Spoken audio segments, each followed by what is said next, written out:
Kinigong simbahan ba kani si Kristo malagi na nga humanapukan ang tao kay ang si Adan at si Iba sa una nahiusa pag yung Ginoo tungod sa sala napukan mo na nga tanang tawag si Ginoo apila ni pagkapari balaod aron mahiusa gid siya pagbalik si Ginoo communion unity gud mao man na mo na nga sa panahon sa Israel dipili sila sa Ginoo.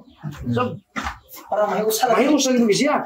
Usara sa mabungkag na po sila tungod kay palagi. Sumpak sila. Kaya for example, kanang ang Ginoo jud gusto jung magiguli sa tao. Kanang Hosea kita, saya nga si Hosea propeta naminyo sa prostitute. Na-prostitute dito. Kada gabi flat ka ng prostitute. Grabe ito. Apason yung Hosea. O di gugmas Ginoo ba? Pero nakaibaw ta nga ang gipadayag sa mga propeta kanang prefiguration to para sa umabot nga tinuod nga Hosea nga muluwas, tinuod nga Moises, tinuod nga Jose sa panadiyang mga figure sa una. Anti-type mo sila tanan.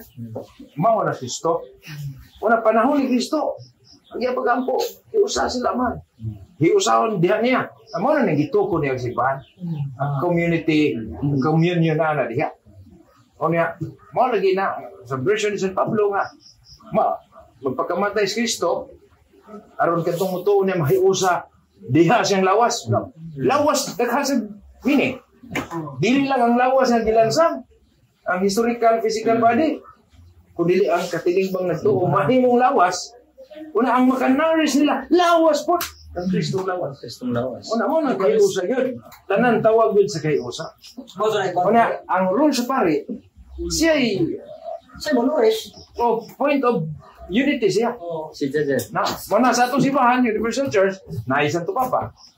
Una, ang mga extension niya nga, mga images of unity, muna na yung mga pare. Mga obispo pare.